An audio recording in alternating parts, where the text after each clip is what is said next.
देखिए आपका एविडेंस चलेगा आज इंडियन एविडेंस एक्ट में। और जो ये एविडेंस और उसका काइंड्स या प्रकार बताया जा रहा है, ये नोट्स में आपका लास्ट में मिलेगा। फिर बता दिया जाए, जो नोट्स भेजा गया है आपका एकदम अंत में देखिएगा, और अंत में साक्ष्य और उसके प्रकार आपका बताया गया है। ये जो एविडेंस का नोट्स आपको भेजा गया है, साक्ष्य के प्रकार से एक क्वेश्चन बनने का पूरा चांस रहता है। टिप्पणी में ही ज़्यादा ये क्वेश्चन बनता है। अगर फुल क्वेश्चन आता है तो आठों प्रकार आपका लिखना पड़ेगा। आइए देखते हैं, फिर से एक बार शुरुआत करते हैं। जहाँ तक भारतीय साक्ष्य अधिनियम इंडियन एविडेंस एक्ट 1872 की बात है, साक्ष्य शब्द को सेक्शन 3 में आपका निर्वचित किया गया है, इंटरप्रेट किया गया है। और साक्ष्य को सामान्यतः दो भागों में बांट दिया गया है। यानी कि साक्ष्य को शुद्ध रूप से परिभाषित न करके केवल दो भागों में क्या किया गया है, बांटा गया है। एक भाग आपका बनाया गया है ओरल एविडेंस या मौखिक साक्ष्य, और दूसरा भाग बनाया गया है डॉक्यूमेंट्री एविडेंस या दस्तावेजी साक्ष्य। इसी दो प्रकारों को विद्वानों ने आपका 8 प्रकारों में बंटवारा कर दिया है। यानी कि जो 8 प्रकार हम साक्ष्य के बताएंगे, सतर्क ये रहना है कि जो हम 8 प्रकार बताएंगे, इन 8 प्रकारों में से आपका 8 प्रकार जो होंगे, ये दो में से किसी न किसी में गवर्न होंगे। तो आइए पहला देखा जाए, ओरल एविडेंस या मौखिक साक्ष्य। फिर से एक बार हम शुरुआत कर रहे हैं क्रम से।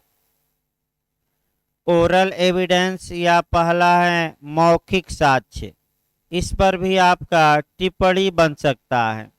तो देखिए आप कैसे लिखेंगे टिप्पणी में। कम से कम इतना तैयार रखिए कि एक पेज आप लिख सकते हो। जब कोई साक्षी स्वयं न्यायालय के समक्ष उपस्थित होकर अपने मुख से व्यक्त किए गए शब्दों द्वारा साक्ष्य देता है, उसे ओरल एविडेंस कहा जाता है। फिर एक बार देखिए, जब कोई विटनेस स्वयं न्यायालय के समक्ष उपस्थित होकर अपने मुख से बोले गए शब्दों द्वारा एविडेंस देता है, उसी एविडेंस को हम क्या कहते हैं, आपका मौखिक साक्ष्य या ओरल एविडेंस।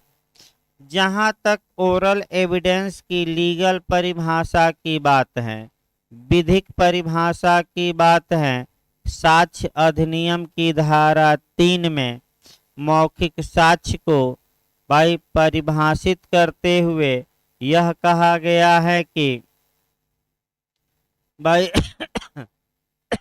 न्यायालय के समक्ष जांचाधीन विषयों के बारे में जब कोई साक्षी कोई बयान देता है, यानी कि या तो न्यायालय उसको बयान देने की अपेक्षा करता है या अनुज्ञा देता है, तो ऐसे सभी बयान, ऐसे सभी कथन क्या कहलाते हैं, ओरल एविडेंस। ये लीगल तौर पे परिभाषा है। किस धारा में, सेक्शन 3 में। तो अपनी परिभाषा लिखिएगा। फिर आपका क्या लिखेंगे, आपका कानूनी भाषा की परिभाषा लिखेंगे। फिर आपका लिखना पड़ेगा मौखिक साक्ष्य के बारे में, तो सेक्शन 60 डालना पड़ेगा। 60 देखिए 60 कैसे लिखेंगे। इस अधिनियम यानी कि भारतीय साक्ष्य अधिनियम की धारा 60 के अनुसार मौखिक साक्ष्य प्रत्येक दशा में डायरेक्ट या प्रत्यक्ष होना चाहिए। यानी कि सामान्यतः मौखिक साक्ष्य आपका क्या होना चाहिए, प्रत्यक्ष होना चाहिए। प्रत्यक्ष का मतलब ये हुआ कि वही व्यक्ति मौखिक साक्ष्य दे जो घटना को स्वयं अपनी आँखों से देखा है, स्वयं अपने कानों से सुना है, स्वयं जिह्वा से स्वाद चखा है, या स्वयं त्वचा द्वारा स्पर्श किया है, या स्वयं गंध वाली चीज है तो नाक द्वारा सूंघा है। यानी कि जो 5 इंद्रियां हैं इनसे अनुभव किया हो या इनसे बोधगम्य बनाया हो उस बात को, और वह व्यक्ति स्वयं आकर न्यायालय में साक्ष्य देता है, एविडेंस देता है, तो उसे हम क्या कहते हैं, प्रत्यक्ष साक्ष्य। फिर आपको लिखना पड़ेगा सेक्शन 119 ऐड करना पड़ेगा। धारा 60 के बाद कौन सा 119 मेंस में ऐड करना पड़ेगा। देखिए इस अधिनियम की धारा 119 बताती है कि जो साक्षी बोलने में असमर्थ है वह अपना साक्ष्य संकेत द्वारा, चिन्ह द्वारा या इशारों द्वारा या अन्य किसी प्रकार से दे सकता है जिसे वह अपनी बातों को बोधगम्य बना सकता हो।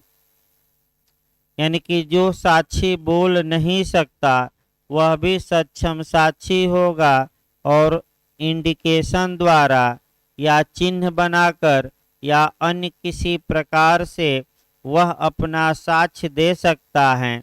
ये बात स्पष्ट रूप से किस सेक्शन से गवर्न होगी, तो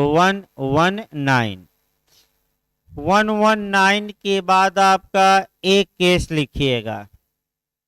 केस आपका बताया जा रहा है क्वीन इम्प्रेस वर्सेज आपका अब्दुल्ला।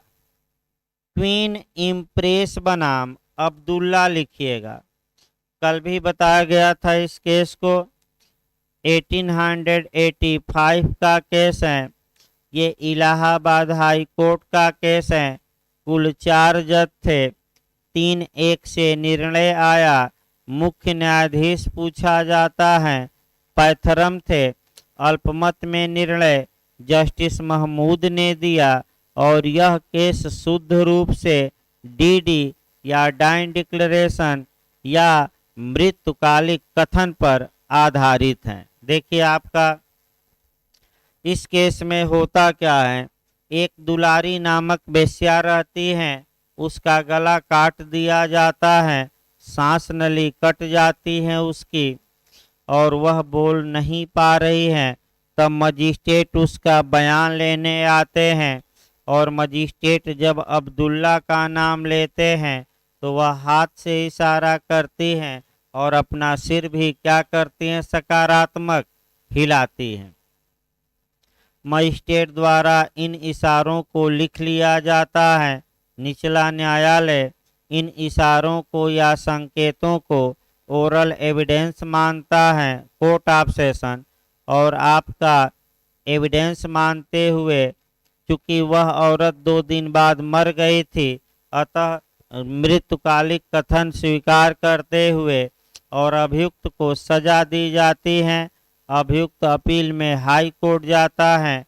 हाई कोर्ट के 4 जजों में से 3 जजों ने ये निर्णय दिया कि जो संकेत या इशारों द्वारा कथन किया जाएगा वह मौखिक साक्ष्य होगा और मृत्युकालिक कथन इशारों द्वारा भी किया जा सकता है। लेकिन जस्टिस महमूद ने इस निर्णय के विपरीत निर्णय दिया, अल्पमत में निर्णय दिया और इन्होंने कहा कि ऐसे इशारे को सेक्शन 8 के तहत पीड़िता का पश्चातवर्ती आचरण माना जाना चाहिए। तो मेंस में लिखते समय सतर्क रहना है। आपको बहुमत का जो फैसला था वो तो लिखना ही है, लेकिन एक लाइन ही सही लास्ट में ये दिखाइए कि अल्पमत में इन्होंने निर्णय दिया और ये कहा। ये अगर दिखा देते हैं तो ये काफ़ी अच्छा माना जाता है। और एलएलएम स्तर पर तो थोड़ा डिटेल में दिखाया जाता है, लेकिन कंपटीशन में आप कम से कम क्या करेंगे, एक लाइन जरूर दिखा कर आइए। अब आइए मौखिक साक्ष्य को, अब अगला प्रकार देखा जाए। ओरल एविडेंस समाप्त हो गया। मौखिक साक्ष्य दो प्रकार का होता है और वहीं दो प्रकार अलग कर दिए गए हैं। एक होता है डायरेक्ट या प्रत्यक्ष और दूसरा होता है इनडायरेक्ट या अप्रत्यक्ष। तो दो प्रकार ये हो जाएंगे आपको कि प्रत्यक्ष मौखिक साक्ष्य, अप्रत्यक्ष मौखिक साक्ष्य। प्रत्यक्ष मौखिक साक्ष्य को पॉजिटिव ओरल एविडेंस या निश्चायक ओरल एविडेंस कहा जाता है, जबकि अप्रत्यक्ष मौखिक साक्ष्य को हियर से एविडेंस या इनडायरेक्ट एविडेंस या अनुश्रुत साक्ष्य या श्रुत साक्ष्य कहा जाता है। अब हमें जो अगला प्रकार माने चलना है साक्ष्य का, दूसरा प्रकार, वह आपका है प्रत्यक्ष साक्ष्य। कल बताया भी गया था, फिर एक बार हम बता देते हैं। प्रत्यक्ष साक्ष्य होता क्या है। आपका प्रत्यक्ष साक्ष्य बताया गया था, लेकिन फिर एक बार आपको बताया जा रहा है कि डायरेक्ट एविडेंस। देखिए आपका प्रत्यक्ष साक्ष्य या आपका निश्चायक साक्ष्य भी कहते हैं, पॉजिटिव साक्ष्य भी कहते हैं या डायरेक्ट एविडेंस भी कहा जाता है। देखिए आपका किसी मामले से संबंधित घटना को आँख, कान, नाक, त्वचा या जिह्वा द्वारा यानी कि 5 इंद्रियों द्वारा स्वयं बोधगम्य बनाने वाले व्यक्ति द्वारा दिया गया साक्ष्य प्रत्यक्ष मौखिक साक्ष्य कहलाता है। कल भी बताया गया था, प्रत्यक्ष मौखिक साक्ष्य कहलाता है। यह किसी साक्षी द्वारा किसी मामले से संबंधित प्रमुख तथ्यों के बारे में दिया गया मौखिक बयान होता है, ओरल स्टेटमेंट होता है।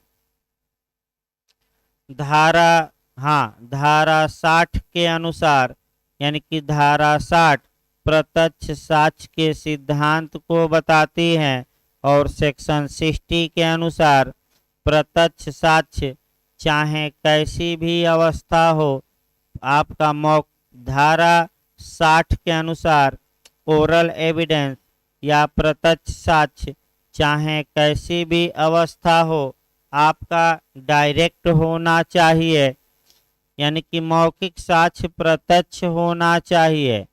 इसका मतलब ये हुआ कि अगर आँख से देखने वाली चीज है तो जो व्यक्ति स्वयं अपनी आँख से देखा है, अगर कान से सुनने वाली बात है तो जो व्यक्ति क्या किया हो, स्वयं अपने कान से सुना हो। अगर नाक से गंध वाली बात है तो जो व्यक्ति स्वयं गंध लिया हो। जिह्वा से अगर स्वाद वाली चीज है तो जो व्यक्ति स्वयं स्वाद लिया हो। और अगर त्वचा से स्पर्शनीय है तो जो व्यक्ति अपनी त्वचा से स्वयं चीजों को स्पर्श किया है। अगर ऐसे लोग कोर्ट में आकर उस तथ्य के बारे में ओरल स्टेटमेंट देते हैं तो उनके द्वारा दिए गए उस ओरल स्टेटमेंट को हम डायरेक्ट एविडेंस कहते हैं, यानी कि प्रत्यक्ष मौखिक साक्ष्य। लेकिन यह विधि का पूर्ण नियम नहीं है, इसके कुछ अपवाद हैं। अपवाद का मतलब ये हुआ कि जहाँ की प्रत्यक्ष साक्ष्य नहीं, अप्रत्यक्ष साक्ष्य को साक्ष्य में स्वीकार किया गया है। तो एक पेज इतना टिप्पणी में लिखेंगे। तीसरा प्रकार हम देखते हैं अप्रत्यक्ष मौखिक साक्ष्य। तीसरा प्रकार हम देखते हैं अप्रत्यक्ष मौखिक सिद्धांत। अप्रत्यक्ष आपका मौखिक साक्ष्य, या इसको कहते हैं इनडायरेक्ट ओरल एविडेंस, या इसको कहते हैं श्रुत साक्ष्य, श्रुत, या इसको कहते हैं अनुश्रुत साक्ष्य, यानी कि हियर से एविडेंस, हियर से एविडेंस। देखिए क्या होता है, किसी साक्षी द्वारा किसी दूसरे व्यक्ति की सूचना या दूसरे व्यक्ति के माध्यम से प्राप्त जानकारी के आधार पर दिया जाने वाला साक्ष्य मौखिक साक्ष्य अनुश्रुत साक्ष्य कहलाता है। फिर एक बार देखिए, किसी साक्षी द्वारा किसी दूसरे व्यक्ति की जानकारी या दूसरे व्यक्ति से प्राप्त सूचना के आधार पर दिया जाने वाला ओरल एविडेंस या मौखिक साक्ष्य अनुश्रुत साक्ष्य कहलाता है। तो आपका अनुश्रुत साक्ष्य विधि का यह नियम है कि अनुश्रुत साक्ष्य में विसंगत एवं अग्राह्य होता है। फिर एक बार देखिए, अनुश्रुत साक्ष्य का ये नियम है, रूल ही है कि जो हियर से एविडेंस होगा उसे साक्ष्य में सामान्यतः स्वीकार नहीं किया जाना चाहिए, यानी कि अग्राह्य होता है, और विसंगत यानी कि वह रेलेवेंट या उचित नहीं माना जाता। फिर एक बार देखिए, अनुश्रुत साक्ष्य का नियम यह है कि अनुश्रुत साक्ष्य में विसंगत एवं अग्राह्य होता है, क्योंकि यह शपथ पर नहीं दिया जाता और व्यक्ति स्वयं इसको बोधगम्य नहीं बनाया रहता।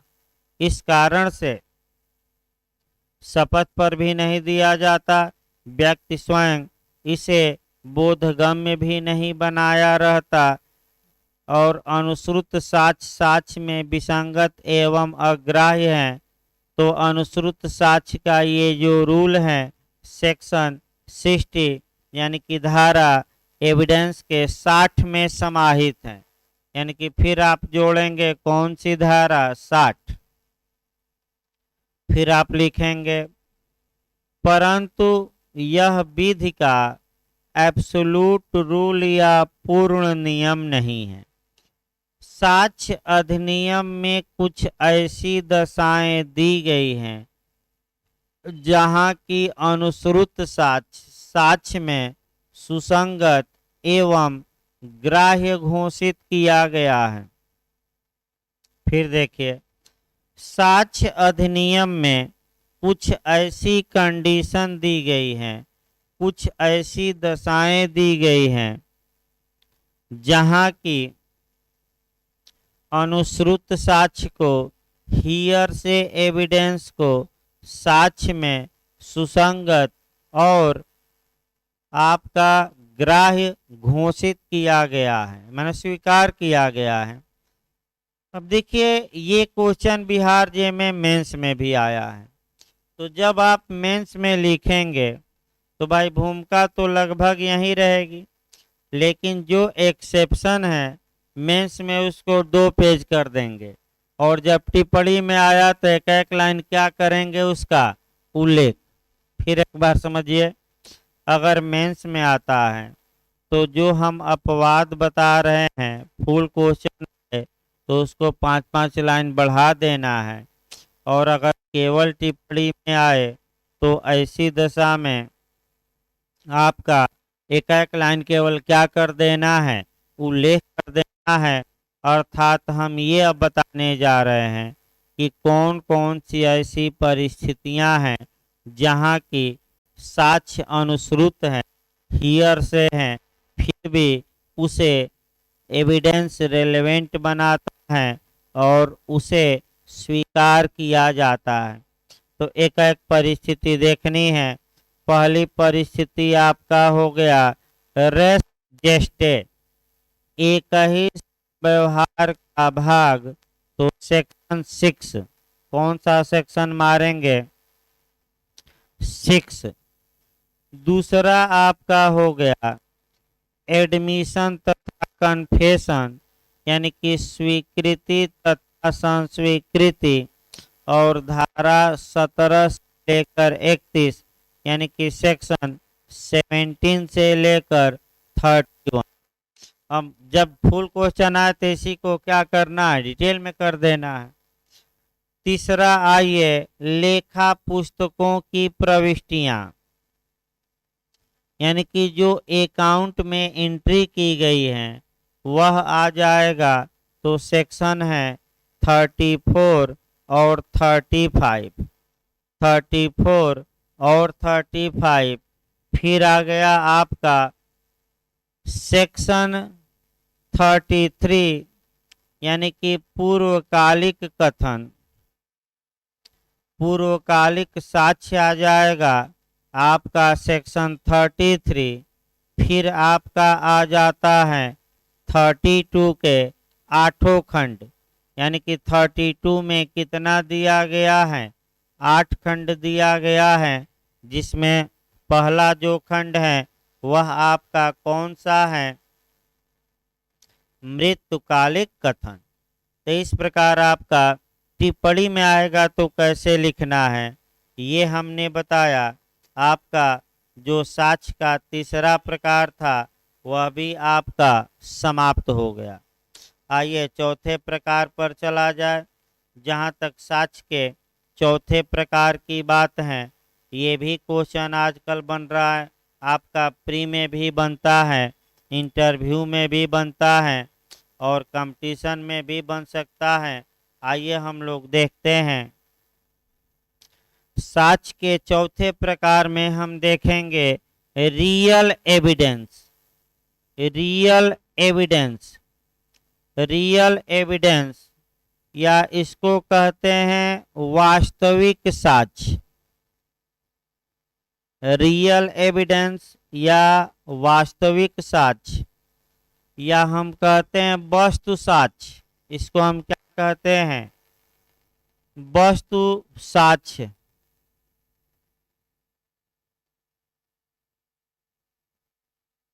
या इसको कहते हैं फिजिकल एविडेंस, यानी कि भौतिक साक्ष्य या ऑब्जेक्ट एविडेंस। ऑब्जेक्ट एविडेंस,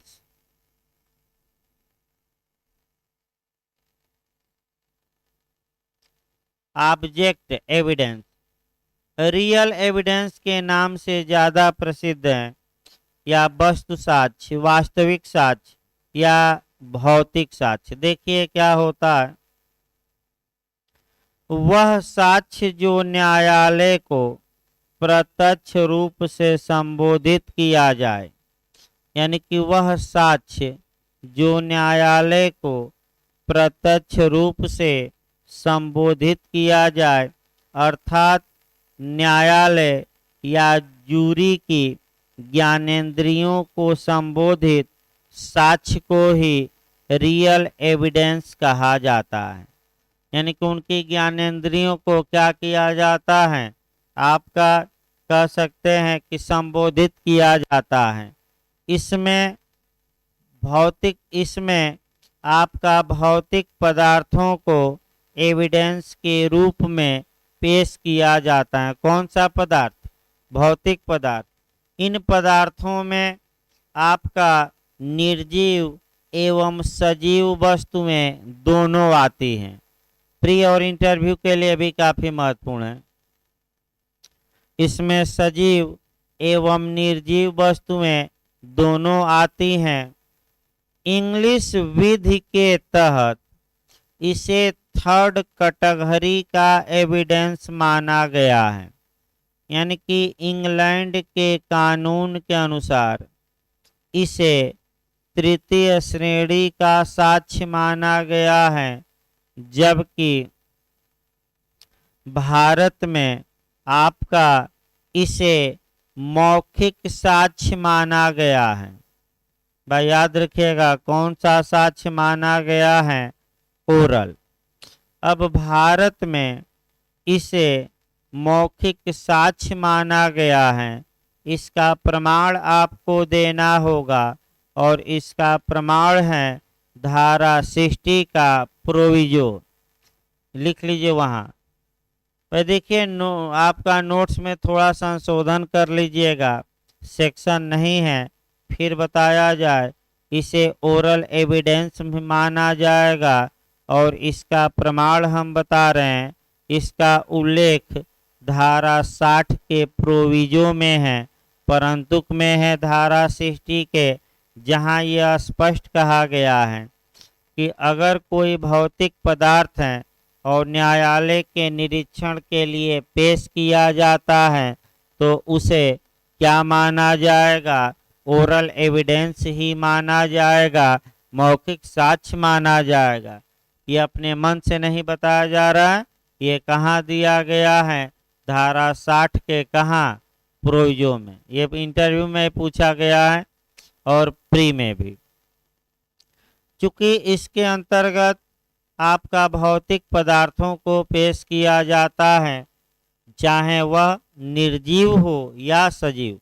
तो 2-3 उदाहरण निर्जीव का दीजिएगा और 1-2 उदाहरण किसका देंगे, सजीव का। निर्जीव देखिए, खून से सने कपड़े अगर न्यायालय में पेश किया जाता है तो इसे रियल एविडेंस माना जाता है। वह चाकू जिससे हमला किया गया था, वह बंदूक जिससे हमला किया गया था, लाठी भल्ला इत्यादि, लाठी भाला इत्यादि जो हैं ये क्या हैं, ये निर्जीव पदार्थ हैं। इन्हें जब पेश किया जाएगा तो भारत में तो मौखिक साक्ष्य की तरह साबित किया जाएगा, लेकिन इंग्लैंड में इसे क्या माना गया है, थर्ड कैटेगरी का साक्ष्य, रियल एविडेंस। ये निर्जीव हो गया वस्तुएं, तो कुछ सजीव बता दिया जाए। जैसे कि किसी मुर्गे को न्यायालय में पेश करना, किसी कुत्ते को न्यायालय में पेश करना, किसी हाथी को न्यायालय में पेश करना इत्यादि, इसे ये सजीव वस्तुएं हैं। अगर इन्हें सशरीर कहाँ पेश किया जाए, बकरा बकरी, मुर्गा मुर्गी, गाय बैल भैंस, तो ये हम क्या कहेंगे, रियल एविडेंस। एक केस लिखिएगा, लाइन बनाम टेलर का है, इंग्लैंड का केस है। लाइन बनाम टेलर, लाइन बनाम टेलर के बाद में इंग्लैंड में आपका एक कुत्ते का नेचर जानने के लिए कुत्ते को स्वयं न्यायालय में पेश किया गया। यानी कि कुत्ते का नेचर क्या है, खतरनाक कुत्ता है कि सीधा कुत्ता है, इसका नेचर जानने के लिए आपका कुत्ते को ही कोर्ट में पेश कर दिया गया, तो इसे हम क्या कहेंगे, रियल एविडेंस। याद रखिएगा, आपका इंटरव्यू प्री और मेंस के लिए भी काफी महत्वपूर्ण है। अब आइए हम देखते हैं 5वां प्रकार साक्ष्य का, डॉक्यूमेंट्री एविडेंस, दस्तावेजी साक्ष्य या दस्तावेजी साक्ष्य या डॉक्यूमेंट्री एविडेंस। देखिए 5वां प्रकार हम बताने जा रहे हैं। अब इसकी परिभाषा देखिए, जब कोई साक्ष्य दस्तावेज के माध्यम से प्रस्तुत किया जाता है तो उसे दस्तावेजी साक्ष्य कहा जाता है। यानी कि जब कोई साक्ष्य डॉक्यूमेंट या दस्तावेज के माध्यम से प्रस्तुत किया जाता है तो उसे दस्तावेजी साक्ष्य कहा जाता है। यह मृत साक्ष्य होते हुए भी बेस्ट एविडेंस होता है, यानी कि इसे डेड एविडेंस कहते हैं, मृत साक्ष्य कहते हैं। लेकिन मृत साक्ष्य होते हुए भी ये कैसा एविडेंस है, बेस्ट एविडेंस है, सर्वोत्तम साक्ष्य माना जाता है। क्यों माना जाता है? क्योंकि इसमें मौखिक साक्ष्य को अपवर्जित करने की क्षमता होती है। यानी कि दस्तावेजी साक्ष्य मौखिक साक्ष्य को क्या कर देता है, बाहर।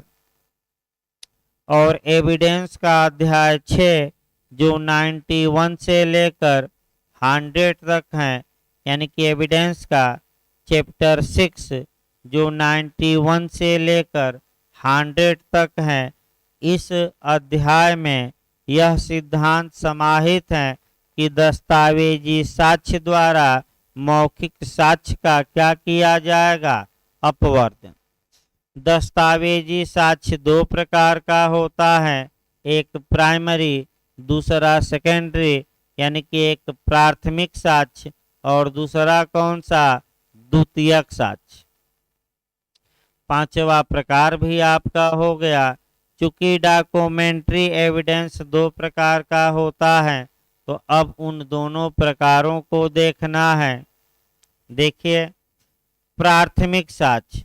प्राथमिक साक्ष्य वह मूल दस्तावेज होता है जो, अगला आपका 6वां प्रकार चल रहा है। प्राथमिक साक्ष्य वह मूल दस्तावेज होता है जो न्यायालय के निरीक्षण के लिए पेश किया जाता है। इसे सर्वोत्तम प्रकार का साक्ष्य कहा जाता है, क्योंकि यह प्रश्नगत तथ्य को सर्वाधिक निश्चितता प्रदान करता है।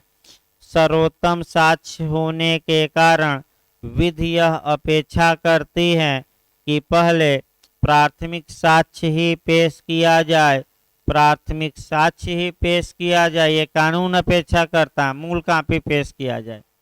प्राथमिक साक्ष्य की परिभाषा भारतीय साक्ष्य अधिनियम की धारा 62 में दी गई है और प्राथमिक साक्ष्य सबसे पहले पेश किया जाना चाहिए।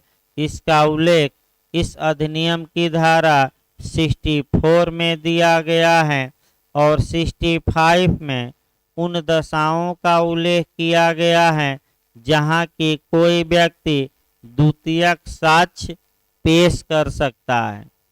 अब यही क्वेश्चन अगर डिटेल में आए तो आपको 62 थोड़ा डिटेल में लिखना पड़ेगा और 64 अगर डिटेल में आता है तो, टिप्पणी में आए तो एक पेज इतना हो जाएगा। अगला हम देखते हैं द्वितीयक साक्ष्य।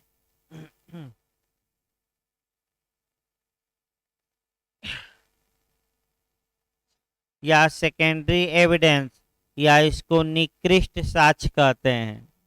जैसे मानव होते हैं ना कुछ निकृष्ट, तो उसी प्रकार इसे हम क्या कहते हैं, निकृष्ट साक्ष्य। लेकिन आपका कुछ निकृष्ट लोग भी अच्छा काम कर जाते हैं कभी काल, भले वह निकृष्ट हो आपका। जैसे हमारे भाई, उदाहरण ठीक नहीं, आगे देखिए क्योंकि विवाद का विषय बन जाएगा उदाहरण। द्वितीयक साक्ष्य या सेकेंडरी एविडेंस, या इसको सहायक साक्ष्य कहते हैं, गौण साक्ष्य भी कहते हैं, निकृष्ट साक्ष्य भी कहते हैं। तो द्वितीयक साक्ष्य होता क्या है? प्राथमिक साक्ष्य के अभाव में पेश किया जाने वाला साक्ष्य द्वितीयक साक्ष्य कहलाता है। यानी कि किसी मूल दस्तावेज के नष्ट हो जाने या खो जाने या अति दूरवर्ती स्थान पर होने इत्यादि के कारण जब मूल दस्तावेज पेश न किया जा सके, तब न्यायालय उस दस्तावेज की प्रतिलिपि इत्यादि को साक्ष्य के रूप में स्वीकार करता है। यानी कि द्वितीयक साक्ष्य तभी पेश किया जाएगा जब मूल दस्तावेज, यानी कि प्राथमिक साक्ष्य या प्राइमरी एविडेंस क्या हो गया हो, या तो नष्ट हो गया हो, या क्या हो गया हो, खो गया हो, या अति दूरवर्ती चला गया हो, इत्यादि इत्यादि। मैंने और भी बातें, उतना लिखना नहीं है टिप्पणी में। साक्ष्य, हाँ, द्वितीयक साक्ष्य सदैव प्राथमिक साक्ष्य के अभाव में दिया जाता है। भाई द्वितीय सेकेंडरी एविडेंस कब दिया? ये जो द्वितीयक साक्ष्य है ये सदैव प्राथमिक साक्ष्य के अभाव में दिया जाता है। यानी कि कानून का ये नियम है कि सर्वोत्तम साक्ष्य पेश करिए, और दस्तावेजी साक्ष्य में सर्वोत्तम साक्ष्य चूंकि प्राथमिक होता है, तो जब प्राथमिक उपलब्ध है, मिल सकता है, तो कौन पेश करिए? प्राथमिक। अगर प्राथमिक नहीं मिल सकता, नष्ट हो गया इत्यादि कारणों से, तब आप द्वितीयक साक्ष्य पेश कर सकते हैं। द्वितीयक साक्ष्य आपका की परिभाषा एविडेंस की धारा 63 में दी गई है। जब फुल क्वेश्चन आए तो 63 को क्या कर देना है? पूरा बढ़ा देना है। और शॉर्टकट में आए तो आपका क्या करना है? 3 लाइन में कि सेकेंडरी एविडेंस की परिभाषा एविडेंस के सेक्शन 63 में दी गई है, जिसमें 5 प्रकार के साक्ष्यों को द्वितीयक साक्ष्य माना गया है। ये याद रखना है। कितने प्रकार के? 5। द्वितीयक साक्ष्य किन दशाओं में न्यायालय में पेश किया जा सकता है, उन दशाओं का वर्णन इस अधिनियम की धारा 65 में दिया गया है। किस में दिया गया है? 65। कुल 7 ऐसी दशाएं दी गई हैं जहां के द्वितीयक साक्ष्य को साक्ष्य के रूप में पेश किया जा सकता है। अर्थात जो व्यक्ति द्वितीयक साक्ष्य को पेश करना चाहता है तो उसके लिए 2 कंडीशन है। पहला ये दिखाए कि प्राथमिक साक्ष्य उपलब्ध नहीं है। दूसरा ये दिखाए कि जो मैं साक्ष्य पेश कर रहा हूँ ये धारा 63 के तहत जो द्वितीयक साक्ष्य के कितने प्रकार दिए गए हैं? 5। उन 5 में किसी में आता है। फिर दिखाए कि धारा 65 की 7 कंडीशन में से एक कंडीशन क्या है? विद्यमान है। अतः मेरा सेकेंडरी एविडेंस स्वीकार कर लिया जाए। यानी कि आपका 3 सेक्शन लिखना है सेकेंडरी के लिए। आपका माने 63 तो लिखना 63, फिर आपका 65 भी लिखना है। कम से कम 2 तो ऐड ही करना पड़ेगा। और अगर फुल क्वेश्चन आए तो इन्हीं दोनों सेक्शनों को क्या कर देना रहता है? बढ़ा देना रहता है। आपका इस प्रकार 7वां जो प्रकार था बताया गया। धन्यवाद।